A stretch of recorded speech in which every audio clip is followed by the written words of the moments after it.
Renata é vereadora? Como é que é o nome da vereadora? Joconda. Joconda. Então, até o Emidinho pediu para eu viesse aqui. Oi, Emidinho. Um abraço para o Emidinho, viu? Vamos falar sobre o Emidinho também. Meus cumprimentos para a minha senhora, viu? Seu nome, toda a classe política de Nova Resende, vereadores, o seu prefeito, todo mundo da comunidade política de Nova Resende. O Ebinho, a Selminha, Paulo, Telmo, a Patrícia, né, nossa amiga, enfim, todos vocês, pela possibilidade de estar aqui nesse ato de campanha, essa caminhada difícil, que é uma campanha política, mas que a gente tem muita esperança e muito boa intenção. E quando a gente tem esperança, a gente ganha força, ganha energia, fica sem dormir, fica sem almoçar, com um propósito, com um objetivo, que não é só puro simplesmente ganhar a eleição, que isso é um detalhe. O difícil vem depois.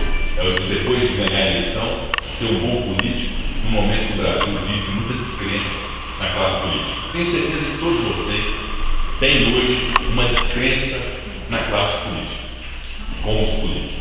Mas todo mundo também reconhece que a política é o fundamental da nossa vida. É a política que define o salário que a gente ganha, é a política que define se a nossa rua vai estar calçada ou vai estar de estrada de terra, de chão. É a política que define se nossos filhos vão ter uma escola de qualidade para poder estudar e ser alguém na vida.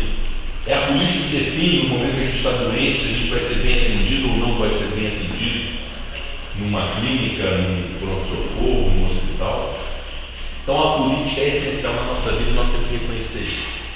Então, independente de ter uma vocação político-partidária, de querer ser candidato ou não, as pessoas têm que entender que a política tem que estar na vida da gente e que o maior poder que nós temos é o poder do voto, não é? O poder de decidir os rumos do país, elegendo bem deputado estadual, deputado federal, senador, governador e presidente agora nessas próximas eleições, e daqui 2 anos os vereadores e os prefeitos, e aí isso é cíclico, e é essa formação cívica que nós precisamos entender que é fundamental que o nosso voto seja um voto consciente e um voto de qualidade.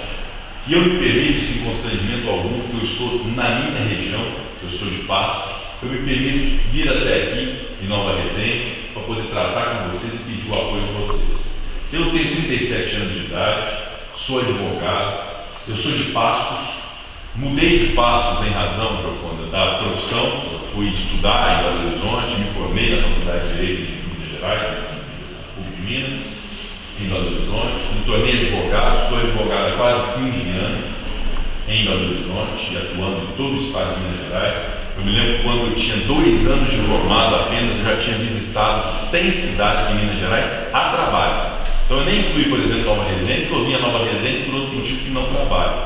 Mas lá estavam 100 cidades no mapa, deixava esse mapa na casa da minha mãe, que eram cidades que eu tinha ido para poder trabalhar como advogado. Então eu tive a felicidade de permitir que a minha profissão possibilitasse eu conhecesse todo o estado de Minas Gerais. E é um estado realmente incrível, porque Minas Gerais é a síntese do Brasil.